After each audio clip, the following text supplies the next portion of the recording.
नमस्कार मित्रांनो, स्वागत आहे रँकर्स बायोलॉजी या प्लॅटफॉर्मवरती आणि इथे आपण नीट प्रिपरेशन हे मराठी माध्यमातून करत आहोत. त्याचबरोबर 11वी बायोलॉजी, 12वी बायोलॉजी, NCERT ही आपण मराठी माध्यमातून इथे प्रिपेअर करत असतो. आजचा आपला टॉपिक आहे गॅमेटोजेनेसिस. आता गॅमेटोजेनेसिस म्हणजे काय, तर इथे आपण जेव्हा या गॅमेटोजेनेसिसला ब्रेकडाऊन करतो तर इथे जेनेसिस आणि गॅमेट हे दोन वर्ड्स तुम्हाला मिळतात. तर इथे जेनेसिस म्हणजे काय, तर जेनेसिस म्हणजे फॉर्मेशन. नेहमी लक्षात ठेवायचं, जिथे कुठे जेनेसिस येईल तिथे काहीतरी फॉर्म होत आहे, कुठेतरी काहीतरी तयार होत आहे, हे असं लक्षात ठेवायचं. तर इथे गॅमेटो आहे म्हणजेच गॅमेट. इथे गॅमेट तयार होत आहे, गॅमेट फॉर्मेशन होत आहे, म्हणून इथे गॅमेटोजेनेसिस असं म्हणलं गेलेलं आहे. ठीक आहे, तर एवढी कन्सेप्ट तुम्हाला कळालेली आहे. तर पुढे जाऊया. तर प्रायमरी सेक्स ऑर्गन, इथे आपल्याला गॅमेटोजेनेसिस कुणाचं पाहायचं आहे, तर मेल आणि फिमेलमध्ये जे गॅमेट फॉर्मेशन होतात तर ते कसे होतात आणि ते कसे असतात, तर त्यांची स्टडी इथे आपल्याला करायची आहे. आपल्याला माहिती आहे मेल गॅमेट कोण असतो, तर स्पर्म हा असतो मेल गॅमेट आणि फिमेलमध्ये जो फिमेल गॅमेट असतो तो असतो ओवम. तर स्पर्म कोण फॉर्म करतात, तर टेस्टिसमध्ये जे सेल्स असतात ते फॉर्म करतात. काय फॉर्म करतात, तर ते स्पर्म फॉर्म करतात. ठीक आहे, सेमनिफेरस ट्यूबल्स असतात आणि हे सेमनिफेरस ट्यूबल काय फॉर्म करतात, तर स्पर्म फॉर्म करतात. आणि ओवम कोण तयार करतात, तर ओव्हरीज तयार करतात ओवम. तर हे गॅमेट फॉर्म होणं म्हणजेच गॅमेटोजेनेसिस. तर आपण इथे पाहूया. In testis the immature male germ cells म्हणजे spermatogonia produced sperm by the spermatogenesis. आता इथेही पहा जेनेसिस आलेला आहे, तर इथे स्पर्मॅटोजेनेसिस आहे म्हणजेच स्पर्म फॉर्म होत आहे. जेनेसिस म्हणजे फॉर्मेशन आणि स्पर्म म्हणजे काय, तर हा मेल गॅमेट आहे जो की फॉर्म होतो आणि याच प्रोसेसला काय म्हणलेलं आहे, स्पर्मॅटोजेनेसिस. इथे स्पर्म फॉर्म होत आहे. कुठे होत आहे, तर टेस्टिसमध्ये होत आहे. हे काय आहे, प्रायमरी सेक्स ऑर्गन्स आहेत मेलमधले. तर हे मेलमधलं प्रायमरी सेक्स ऑर्गन आहे, हे टेस्टिस. याचा अभ्यास आपण अगोदरच्या लेक्चरमध्ये केलेला आहे. जर तुम्ही ते लेक्चर पाहिलं नसेल तर अगोदर ते लेक्चर पहा आणि त्यानंतर हे लेक्चर पहा, म्हणजे जेणेकरून तुमची कन्सेप्ट कशी क्लिअर होईल. तर या टेस्टिसमध्ये स्पर्म फॉर्म होतात आणि याच प्रोसेसला स्पर्मॅटोजेनेसिस असं म्हटलं गेलेलं आहे. आणि त्यानंतर the spermatogonia present on the inside wall of seminiferous tubules multiply by the mitotic division. आणि हे स्पर्मॅटोगोनिया जे फॉर्म झालेले आहेत हे यांचं काय करतात, मल्टिप्लाय म्हणजे क्वांटिटी वाढवतात. एकाचे 2 होतात, 2चे 4 होतात, 4चे 8 होतात. तर हे काय शो करतात, तर मायटोटिक डिव्हिजननी हे स्वतःला मल्टिप्लाय करतात. अनेक सेमनिफेरस ट्यूबलमध्ये हे स्पर्मॅटोगोनिया काय होतात, तर फॉर्म होतात. तर यांचे नंबर इन्क्रीज करण्यासाठी इथे मायटोटिक डिव्हिजन होत असतं. आणि each spermatogonium is diploid and content 46 chromosome. तर हे जे स्पर्म तयार होतात मेलमध्ये, जे स्पर्म तयार होतो, स्पर्म काय आहे, तर आपल्याला माहिती आहे स्पर्म हा मेल गॅमेट आहे. तर याच्यामध्ये जे क्रोमोझोम नंबर असतात तर ते किती असतात, तर 46 असतात. एक मुलगा आहे, हा मुलगा आहे, याच्यामध्ये जे क्रोमोझोम आहेत ते 46 आहेत. इथे एक मुलगी घेऊया, तिच्यामध्ये जे क्रोमोझोम आहेत ते सुद्धा 46 आहेत. पण at the time of fertilisation, जेव्हा फर्टिलायझेशन घडणार असतं तेव्हा हे काय होतं, मिओसिस डिव्हिजन शो करतात आणि हे हाफ नंबर होतं म्हणजे 23 आणि 23. आणि होणारं जे जायगोट तयार आहे ते किती, ते जे जायगोट फॉर्म होतं ह्या दोन्हीच्या कॉम्बिनेशननं बनतं, म्हणून त्यामध्ये किती क्रोमोझोम असतील, तर 46 क्रोमोझोम असतील. ठीक आहे, हे इथे आपण हे डिस्कस न करता इथे काय दिलं ते डिस्कस करूया. Each spermatogonium is a diploid and contain 46 chromosome. Some of the spermatogonia called primary spermatocyte periodically undergoes meiosis. आणि हे जे प्रायमरी म्हणजे सुरुवातीला जे स्पर्मॅटोसाइट्स असतात जे की काय फॉर्म करतात, स्पर्म फॉर्म करतात, हे काय शो करतात, मिओसिस डिव्हिजन शो करतात. आणि त्यानंतर जे सेकंडरी स्पर्मॅटोसाइट फॉर्म होतात ते कसे फॉर्म होतात, तर हेप्लॉइड सेल होतात. का? कारण हे प्रायमरी स्पर्मॅटोसाइटनी काय केलं तर मिओसिस डिव्हिजन शो केलेलं आहे, म्हणजे रिडक्शनल डिव्हिजन शो केलेलं आहे. त्यामुळे त्याचे नंबर कसे झालेले आहेत, हाफ झालेले आहेत. तुम्हाला हे विचारू शकतात की जेव्हा प्रायमरी साइट्स असतील तर त्यामध्ये जे क्रोमोझोम नंबर असेल ते किती असतात. तर जे प्रायमरी स्पर्मॅटोसाइट्स असतात तर त्यामध्ये जे क्रोमोझोम नंबर असतात ते किती असतात, तर 46 असतात. हे लक्षात ठेवायचं, 46 असतात. पण जेव्हा ते सेकंडरी स्पर्मॅटोसाइट बनवतात तेव्हा ते रिडक्शनल डिव्हिजननी मिओसिसनी हाफ नंबर ऑफ क्रोमोझोम करतात, म्हणजेच 23 नंबर फॉर्म होते. हे इथे लक्षात ठेवायचं. The secondary spermatocyte undergoes the second meiotic division to produce 4 equal haploid spermatid. मग हे सेकंडरी स्पर्मॅटोसाइट काय फॉर्म करतात, तर स्पर्मॅटिड फॉर्म करतात.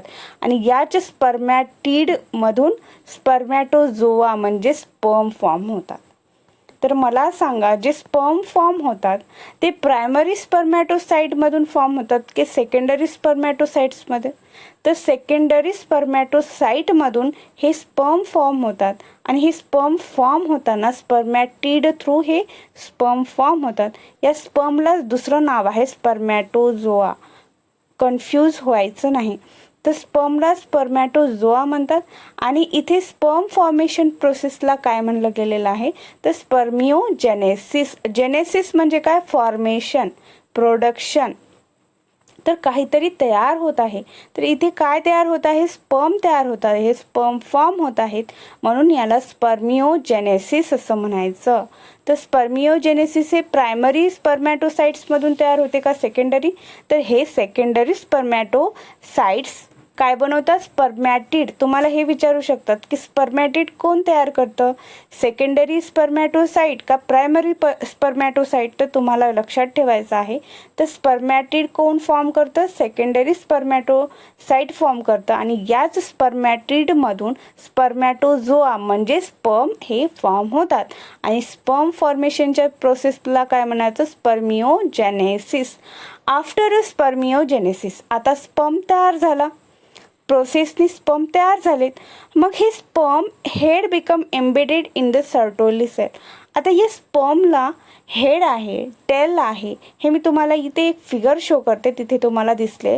हे बघा, हे आहे स्पर्मची फिगर. यामध्ये तुम्हाला हेड दिसेल, हेडवरती एक कॅपसुद्धा आहे, ही त्याची टेल आहे, हा मिडल पोर्शन आहे.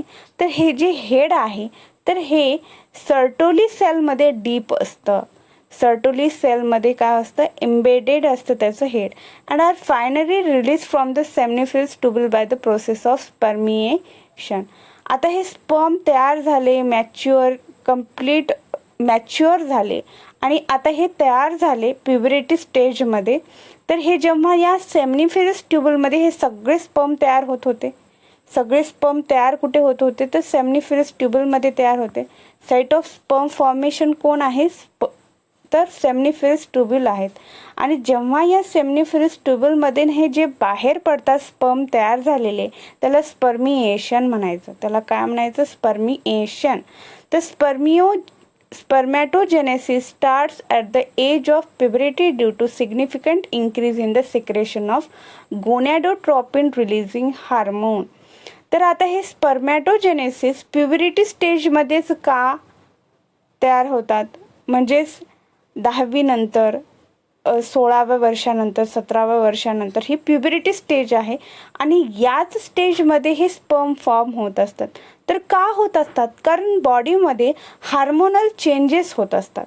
तर या प्युबरिटी स्टेजमध्ये काय होतं, जे हायपोथॅलमिक हार्मोन आहे, आपल्याला माहिती आहे हायपोथॅलॅमस आहे, ठीक आहे.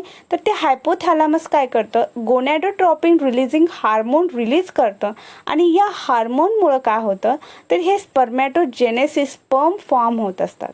जेव्हा हे इंक्रीज ऑफ गोनॅडोट्रोपिन हार्मोन हे अँटेरी पिट्युटरी ग्लँडमधून हे सिक्रेट झालेले असतात आणि जेव्हा हे इंक्रीज लेवल होते याचं तर तेव्हा हे स्पर्म फॉर्म तयार होत असतात. Stimulate secretion of 2 gonadotropin luteinizing hormone and follicle stimulating hormone गेलेच ॲक्ट फॉर लेडिंग सेल. तर इथे हे जे हायपोथॅलमिक हार्मोन आहे जे की गोनॅडोट्रोपिन रिलीजिंग हार्मोन सिक्रेट करतं, तर याच गोनॅडोट्रोपिन रिलीजिंग हार्मोनमध्ये 2 हार्मोन्स येतात. ते आहे ल्युटिनायझिंग हार्मोन आणि फॉलिकल स्टिम्युलेटिंग हार्मोन. आणि हेच महत्त्वाचे हार्मोन्स आहेत. जेव्हा सेक्शुअल पिरियड सुरू होतो, प्युबरिटी स्टेज सुरू होतं, तेव्हा हे हार्मोन्स जेव्हा शरीरामध्ये तयार होतात त्यातूनच सेक्शुअल ॲक्टिव्हिटी सुरू होत असते. ठीक आहे. बिहेवियर चेंज होत असतं. तर हे luteinizing hormone act as a Leydig cell and stimulate synthesis and the secretion of androgen. Androgen काय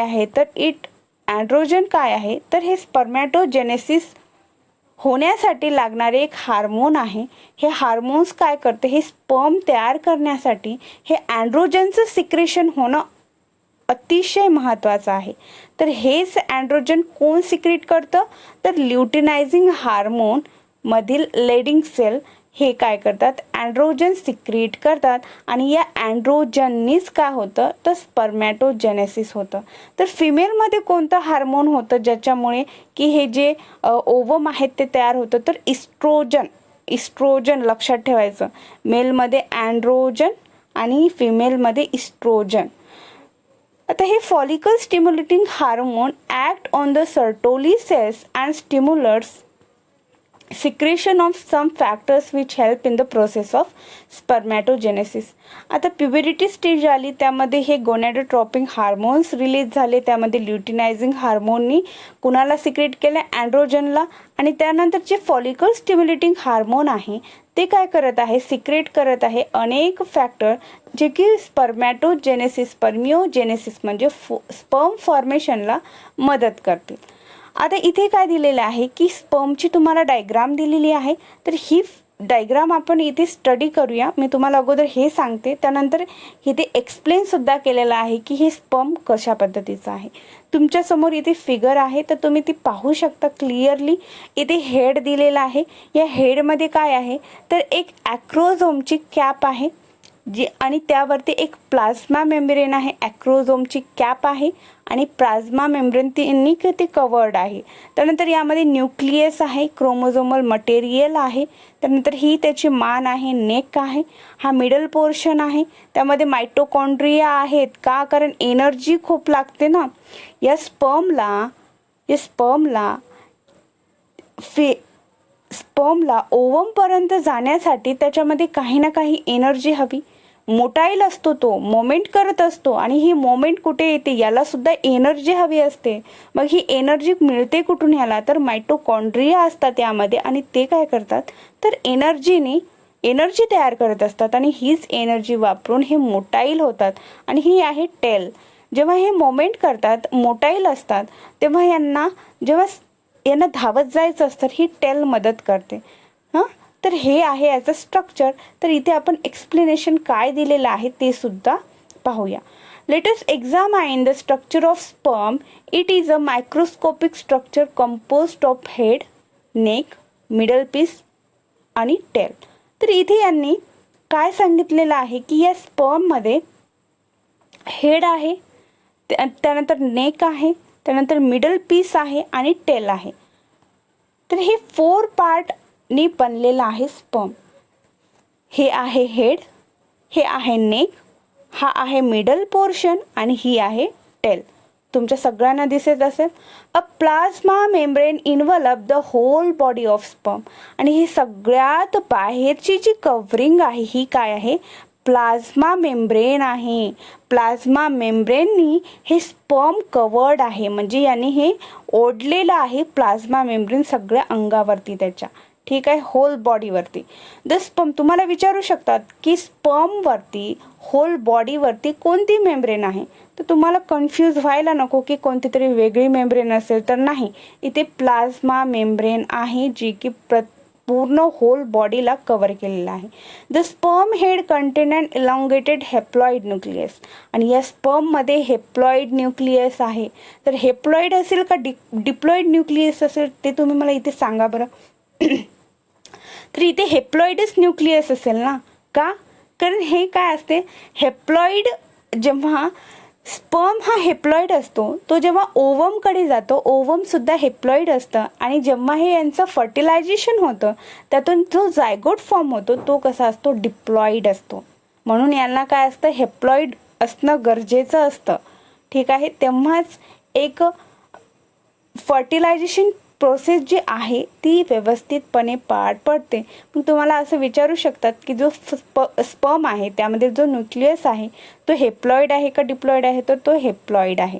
तर का आहे, तर हेप्लॉइड राहणं आवश्यकच आहे त्याला. ठीक आहे.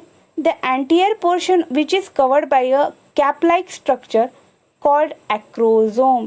याला काय म्हणायचं, या स्पर्मची कॅप म्हणायचं. ठीक आहे, स्पर्मनी कॅप घातलेली आहे, तर या कॅपला इथं ॲक्रोझोम म्हणलेलं आहे.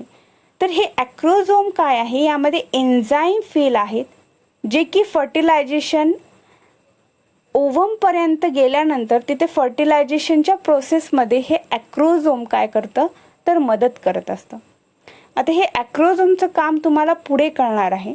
मी तरीही सांगते, जेव्हा हे स्पर्म ओव्हमपर्यंत जातं, तर तो जेव्हा या एक लेअर असते ओव्हमच्या भोवती, ती ब्रेकडाऊन करण्यासाठी हे ॲक्रोझोम काही एन्झाईम सिक्रेट करतात आणि त्यातून ती लेअर ब्रेकडाऊन होतो आणि हा स्पर्म त्या ओव्हममध्ये एंटर होतो आणि तेव्हा फर्टिलायझेशन घडतं आणि या फर्टिलायझेशनमधूनच जायगोट फॉर्म होतं. The middle piece possess numerous mitochondria which is produce energy. आणि या मिडल पोर्शनला लक्षात ठेवायचं, या मिडल पोर्शनमध्ये एनर्जीचा सोर्स आहे. कोण आहे इथे, तर मायटोकॉन्ड्रिया आहे, जी की या स्पर्मला मोमेंट करण्यासाठी जी एनर्जी लागते ती एनर्जी प्रोव्हाइड करतात. ठीक आहे.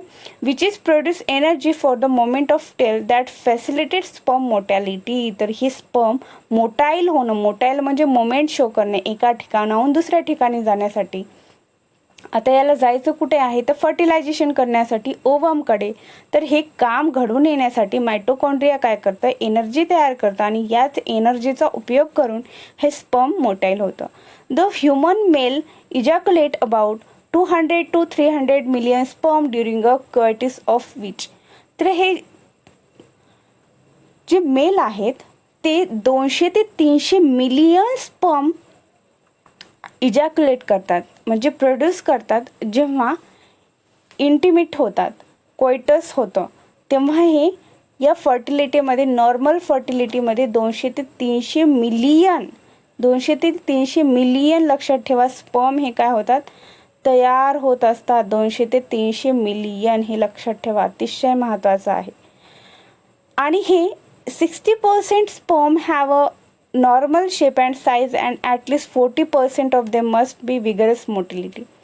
यामध्ये जे 60%, आता 100% यांनी इथे कॅल्क्युलेशन सांगितलं आहे, तर यामधले जे 60% स्पर्म असतात त्याचा नॉर्मल शेप असतो, साईज असतो, आणि ॲटलिस्ट 40%, यामधले 40% जे असतात ते विगरस मोटॅलिटी दाखवतात. विगरस म्हणजे अतिशय चपळ असतात, जे 40% असतात.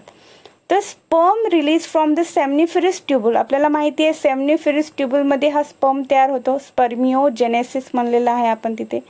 तर हे स्पर्म तयार झाल्यानंतर हे स्पर्म त्याच्या बाहेर पडतं.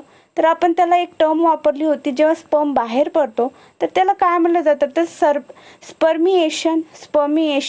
तर इथे स्पर्मिएशन होतं आणि या सेमनिफेरस ट्यूबलमध्ये हे स्पर्म हे बाहेर पडतात. Secretion of epididymis, vasa deferens, seminal vesicle and the prostate are essential for maturation motility of sperm.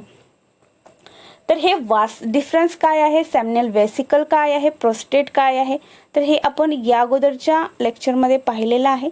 तर हे सगळे काय करतात, तर हे स्पर्मला मॅच्युअर करण्यासाठी, म्हणजे परिपक्व बनवण्यासाठी, त्याच्यामध्ये ही गती येण्यासाठी, तो मोटाईल झाला पाहिजे, यासाठी हे सगळं प्रोव्हाइड करण्याचं काम हे इथे असलेले epididymis, vasa deferens, seminal vesicle असे काही सिक्रेशन सिक्रेट करतात, जेणेकरून हा स्पर्म फुल्ली मॅच्युअर होतो, नरिशमेंट याला मिळतं आणि तो तयार होतो आता फर्टिलायझेशनसाठी. The seminal plasma along with the sperm constitute the semen.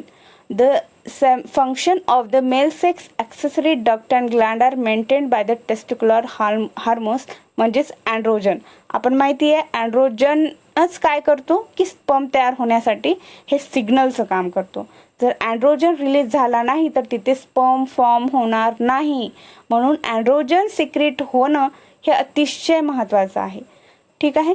The process of formation of mature female gamete called the oogenesis. आता आत्तापर्यंत जे आपण पाहिलेलं आहे तर ते काय होतं, तर ते होतं